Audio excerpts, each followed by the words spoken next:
और चलिए नैनीताल से बड़ी खबर की करते हैं शुरुआत, जहां 1724 उद्योगों को हाईकोर्ट की राहत है। दरअसल प्रदूषण कंट्रोल बोर्ड के आदेश पर हाईकोर्ट की रोक और 20 दिसंबर तक हाईकोर्ट ने इस पर रोक लगा दी है।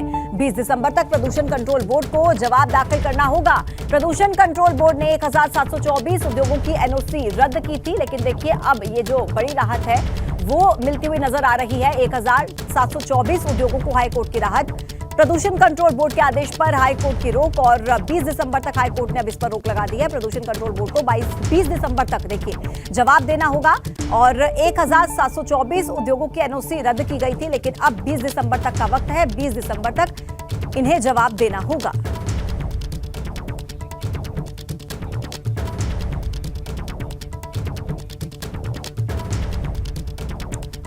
तो पूरा मामला आपको समझा देते हैं कि कर्मचारियों को हाईकोर्ट ने किस प्रकार से राहत दी है, क्या ये मसला था। देखिए, प्रदूषण कंट्रोल बोर्ड के आदेश पर हाईकोर्ट की रोक, 1724 उद्योगों की एनओसी पहले रद्द की गई थी और अब ऐसे में ईपीआर एक्शन प्लान पेश नहीं करने पर यह कार्रवाई की गई थी। आदेश के खिलाफ हाईकोर्ट में याचिका लगाई गई, फिर आदेश के खिलाफ 2 दिसंबर को याचिका दी गई थी, जिससे करीब 4 लाख कर्मचारियों के रोजगार पर तलवार अटकी। प्रदूषण कंट्रोल बोर्ड को अब 20 दिसंबर तक इस पूरे मामले पर जवाब देना होगा। तो देखिए, प्रदूषण कंट्रोल बोर्ड ने 1724 उद्योगों की एनओसी रद्द करने के आदेश दिए थे। अब इसके बाद लाखों कर्मचारियों के रोजगार पर तलवार लटक रही थी। हालांकि हाईकोर्ट की तरफ से फौरी राहत जरूर दी गई है। कर्मचारियों ने आदेश को हाईकोर्ट में चुनौती दी थी, फिर 2 दिसंबर को आदेश के खिलाफ एक याचिका भी दाखिल की गई।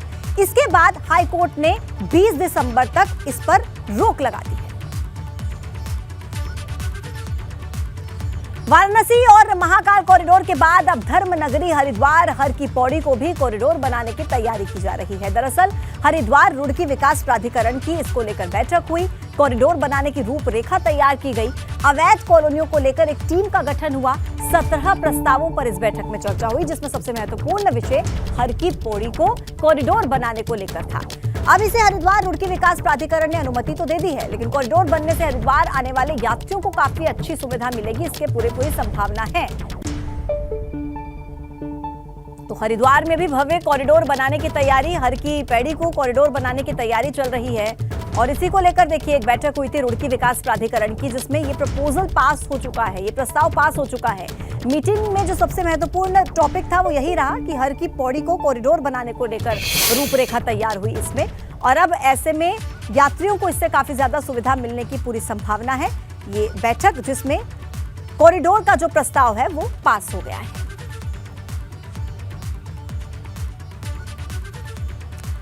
तो हरिद्वार में बनेगा भव्य कॉरिडोर और क्या है इसको लेकर के गाइडलाइंस, बैठक में क्या कुछ हुआ, पूरी जानकारी हम आपको बता रहे हैं। देखिए, हर की पैड़ी कॉरिडोर विकसित किया जाएगा।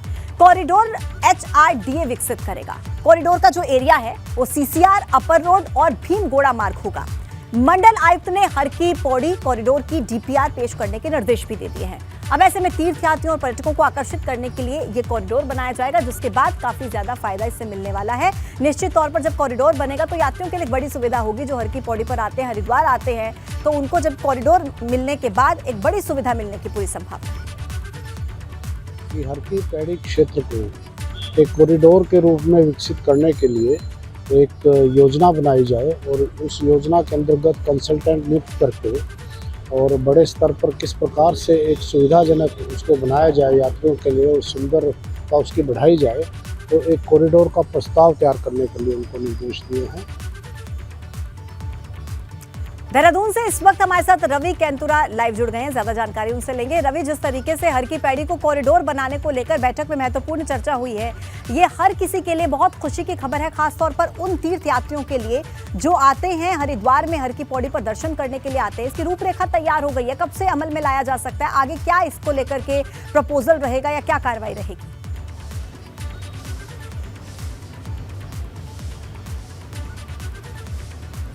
बिल्कुल पूजा, देखिए ये बहुत बड़ा महत्वपूर्ण प्रस्ताव था जो हरिद्वार रुड़की विकास प्राधिकरण की बैठक हुई है। उसमें 17 प्रस्ताव चर्चा में आए थे, जिसमें सबसे महत्वपूर्ण है हरिद्वार में हर की पैड़ी पर कॉरिडोर बनाना, और इसको लेकर गढ़वाल मंडलायुक्त ने ये बैठक ली थी जिसमें पूरी चर्चा हुई है। लेकिन अभी फिलहाल इस पर किस तरीके का ड्राफ्ट होगा, क्या पूरी रूपरेखा होगी, किस तरीके का प्लान होगा, किस तरीके से यहाँ पर जो है तमाम जो चाहे भव्य मंदिर बनाने की बात हो या फिर जो यात्री यहाँ पर आएंगे उनको पूरी सुविधाएं मिले, एक पूरे कॉरिडोर को किस तरीके से विकसित किया जाएगा, इसको लेकर पूरा एक प्लान बनाने के लिए गढ़वाल मंडल आयुक्त ने हरिद्वार रुड़की विकास प्राधिकरण को कहा है।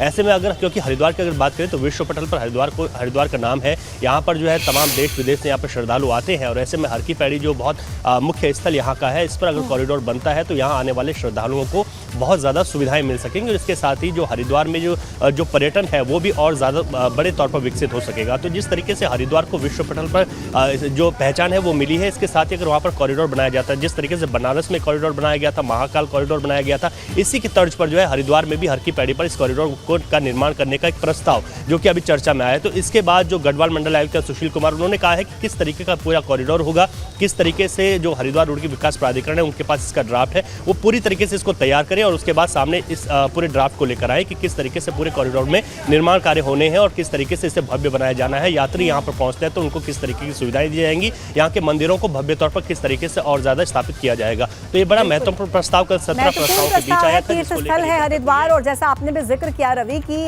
किस तरीके से विश्व पटल पर हरिद्वार को पहचान मिले, इसके मुताबिक बहुत महत्वपूर्ण कदम के तौर पर इसको देखा जा सकता है। आप रहिए मेरे साथ और जानकारी आपसे लेंगे। इस बीच एक और बड़ी खबर देहरादून से जो मिल रही है कि बिजली की दरों में बढ़ोतरी हो सकती है। यूपीसीएल बोर्ड की बैठक में प्रस्ताव पास हो चुका है। आज बोर्ड विद्युत नियामक आयोग को यह प्रपोजल भेजेगा। बिजली दरों पर विद्युत नियामक आयोग अब अंतिम फैसला लेगा। देखिए, अगर ऐसा होता है तो कमर्शियल में 7 से 8% बिजली की दरें बढ़ सकती हैं। घरेलू दरों में 5% का इजाफा संभव है। महंगाई का एक और झटका यहां पर देवभूमि वासियों को लगने वाला है, क्योंकि आज जो प्रपोजल है उस पर कोई फाइनल डिसीजन लिया जा सकता है। विद्युत नियामक आयोग इस पर अंतिम फैसला लेगा बिजली की दरों को लेकर। अगर ऐसा होता है तो घरेलू दरों में 5% यानी कि 5% की बढ़ोतरी संभव है और कमर्शियल में 7 से 8% का इजाफा संभव है। ये एक साल में दूसरी बार है जब बिजली की दरें बढ़ाई जा सकती हैं। अप्रैल महीने में भी बिजली की दरें बढ़ाई गई थी और अब एक बार फिर से पूरी संभावना है, क्योंकि प्रपोजल भेजा जाएगा, आज उस पर अंतिम फैसला होना है। तो ऐसे में अगर बिजली की दरें बढ़ाई जाती हैं तो फिर निश्चित तौर पर ये उत्तराखंड के लोगों के लिए महंगाई का एक बड़ा झटका जरूर होगा। यूपीसीएल बोर्ड की बैठक में तो प्रस्ताव पास हो चुका है, लेकिन आज विद्युत नियामक आयोग को यह प्रपोजल भेजा जाएगा और विद्युत नियामक बोर्ड ही इस पर अंतिम फैसला लेगा। बिजली की दरों में बढ़ोतरी हो सकती है, इजाफा हो सकता है। यूपीसीएल बोर्ड की बैठक में प्रस्ताव पास हो चुका है, लेकिन अब जब यह प्रस्ताव विद्युत नियामक आयोग के पास जाएगा तो वहां पर इसको मंजूरी मिलती है या नहीं, ये देखना रहेगा। और देखिए, उत्तराखंड में मुख्यमंत्री पुष्कर सिंह धामी और पूर्व मुख्यमंत्री हरीश रावत के बीच अब जुबानी जंग तेज हो गई है। वित्तीय प्रबंधन को लेकर अमेरिका में मैकेंजी ग्लोबल कंपनी को धामी सरकार ने बड़ा काम दिया, जो कि उत्तराखंड की जीडीपी को दोगुना करने की सलाह देगी। इसके अलावा सरकार करोड़ों रुपए इस पर खर्च करेगी। इसी को लेकर हरीश रावत ने धामी सरकार पर कटाक्ष किया था। अब सीएम धामी का इस पर बयान भी आ गया है। सीएम धामी ने हरीश रावत को अपनी सोच बड़ी करने की नसीहत दी।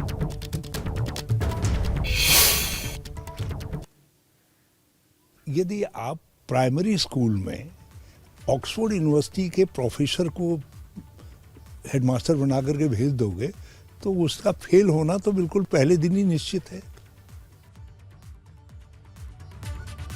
प्रधानमंत्री मोदी जी ने उत्तराखंड की अपार संभावनाओं को देखते हुए उन्होंने कहा कि 21वीं सदी का तीसरा दशक उत्तराखंड का दशक होगा और उत्तराखंड के अंदर अपार संभावनाएं हैं और हम लोगों ने इसकी शुरुआत की है कि हम उत्तराखंड को हिंदुस्तान के श्रेष्ठ राज्यों में ले जाना चाहते हैं। उसकी हम उस दिशा में हम काम कर रहे हैं और कंपनी की भी सलाह लेंगे, उनको भी ला रहे हैं। खबर है बड़कोट से, जहां जंगलों की आग ने विकराल रूप ले लिया है। आग से जंगल धधक रहे हैं। मोही तहसील के चिमा गांव के पास जंगलों में आग लगी हुई है। लगातार ये आग बढ़ती जा रही है। वन्य जीवों को भी इसका खतरा बना हुआ है। वन्य संपत्ति भी जलकर खाक हो रही है। अभी तक सैकड़ों हेक्टेयर वन भूमि आग की चपेट में आ चुकी है और अभी भी जंगलों में ये आग धधक रही है। तस्वीरें आप देखिए, सैकड़ों हेक्टेयर वन संपदा को नुकसान पहुंचा है। इसके अलावा वन्य जीव को भी इससे नुकसान होगा निश्चित तौर पर। जिस तरीके से ये तस्वीरें हम देख रहे हैं और ये बेकाबू आग का तांडव आप इन तस्वीरों में देखिए, अभी भी ये जंगल आग से धधक रहे हैं। चिवा गांव के पास जंगल में अचानक से आग लग गई। वन संपदा जलकर राख हो गई। देहरादून से बड़ी खबर, एक स्कूल के फर्जीवाड़े से बच्चों के भविष्य पर तलवार लटक रही है। 86 छात्र ऐसे हैं जो 12वीं की परीक्षा नहीं दे पाएंगे। स्कूल और कोचिंग सेंटर्स के बीच सांठ-गांठ का आरोप लगा है। स्कूल ने 245 छात्रों का 11वीं में रजिस्ट्रेशन करवाया था।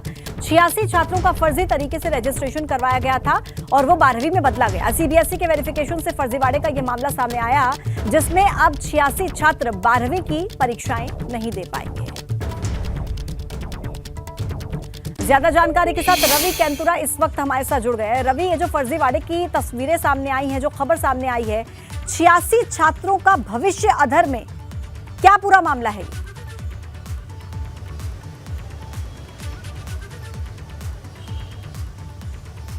बिल्कुल, देखिए, ये अगर बात की जाए तो जो स्कूल है और जो कोचिंग संस्थान है, उन दोनों की मिली भगत से ये हुआ है कि जिसमें 86 छात्र हैं वो 12वीं की परीक्षा नहीं दे पाएंगे, ऐसे सीबीएसई में सामने आया है। क्योंकि जिस तरीके से 86 छात्रों का एडमिशन कराया गया था, ये ना तो कभी स्कूल आए, और हालांकि इनसे स्कूल प्रशासन ने इस भरोसे में लिया था कि इनसे फीस ली गई थी और इनको ये कहा गया था कि वो उनकी परीक्षाएं कराएंगे, लेकिन जिस तरीके से अटेंडेंस और तमाम चीज़ें होती हैं, वो तमाम चीज़ें सीबीएसई ने जो है पकड़ी हैं। और इसके बाद उन्होंने कहा कि ये 86 छात्र वो है जो कि कभी स्कूल नहीं आए हैं और ना ही इन्होंने यहाँ पर पढ़ाई की है। ऐसे में जब 86 छात्रों के ये बात सामने आई तो ये सीधे तौर पर सामने आया कि जो कोचिंग सेंटर्स हैं जिनमें ये छात्र जो है अन्य प्रतियोगी परीक्षाओं की तैयारी कर रहे हैं, ये वहाँ पर हैं, लेकिन इनको ये भरोसा दिया गया था कि आप परीक्षा की जो फीस है वो दे दीजिए और आपसे जो परीक्षा है वो करा देंगे। लेकिन अब सीधे तौर पर जिस तरीके से परीक्षाओं का ना होना है, तो ऐसे में इनके भविष्य के साथ एक बड़ा सवाल खड़ा हो गया है। हालांकि अगर बात की जाए तो जब ये तमाम जो 86 छात्र हैं, बाल आयोग के पास गए, बाल आयोग ने भी अपनी एक रिपोर्ट पेश की है जिसमें कहा गया है कि ये 86 छात्र जो है स्कूल नहीं आए थे, ऐसे में परीक्षाएं नहीं दे सकते।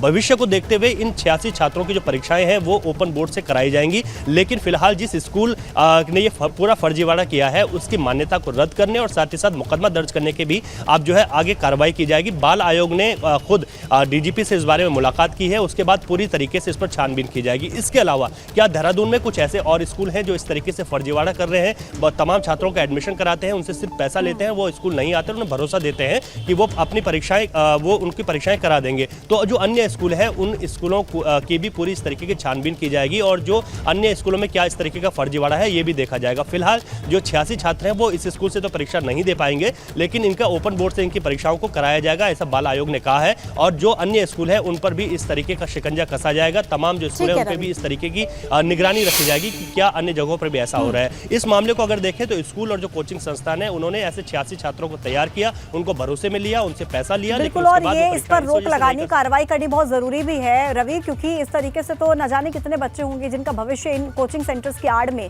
खराब हो जाता है। बहुत धन्यवाद आपका जानकारी देने के लिए रवि। पौड़ी से खबर है, पुलकित आर्य के पिता विनोद आर्य पर मुकदमा दर्ज हुआ है। कुकर्म और हत्या के प्रयास का मुकदमा दर्ज हुआ है। विनोद आर्य के ड्राइवर की शिकायत पर यह केस दर्ज किया गया। अंकिता हत्याकांड का मुख्य आरोपी है पुलकित आर्य और देखिए उस पर यह मुकदमा दर्ज किया गया है। पुलकित आर्य के पिता विनोद आर्य पर भी केस दर्ज हुआ है। कुकर्म और हत्या के प्रयास का मुकदमा दर्ज किया गया। आपको अंकिता हत्याकांड जरूर याद होगा, जब बेरहमी के साथ अंकिता की हत्या कर दी गई थी और एक रिजॉर्ट में काम करती थी अंकिता और आरोप लगे थे पुलकित आर्य पर। मुख्य आरोपी है इस पूरे मामले का पुलकित आर्य।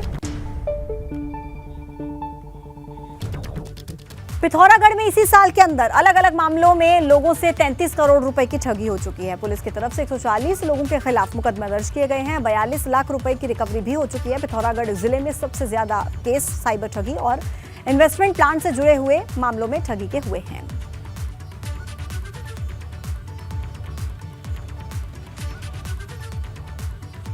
जोशीमठ के ऊंचाई वाले इलाकों में फिर से एक बार हिम तेंदुए की चहलकदमी कैमरे में ताक हुई है। दरअसल मलारी से नीति जाने वाली सड़क पर हिम तेंदुए नजर आए और कैमरे में इसको कैद कर लिया गया। हिम तेंदुए का नजर आना वन विभाग के लिए भी एक अच्छी खबर है।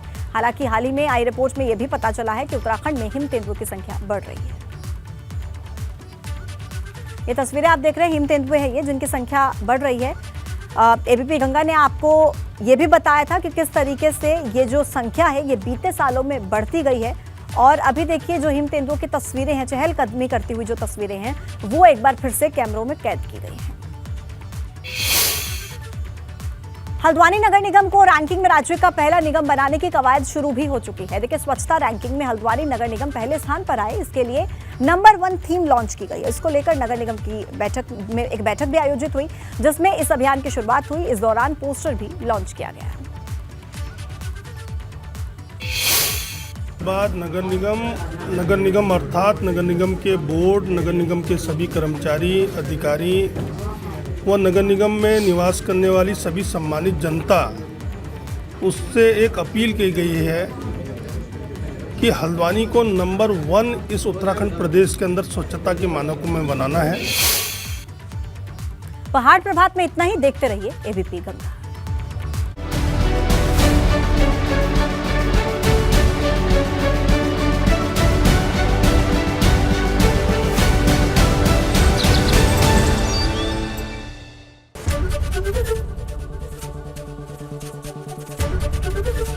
एबीपी गंगा, खबर आपकी, जुबान आपकी।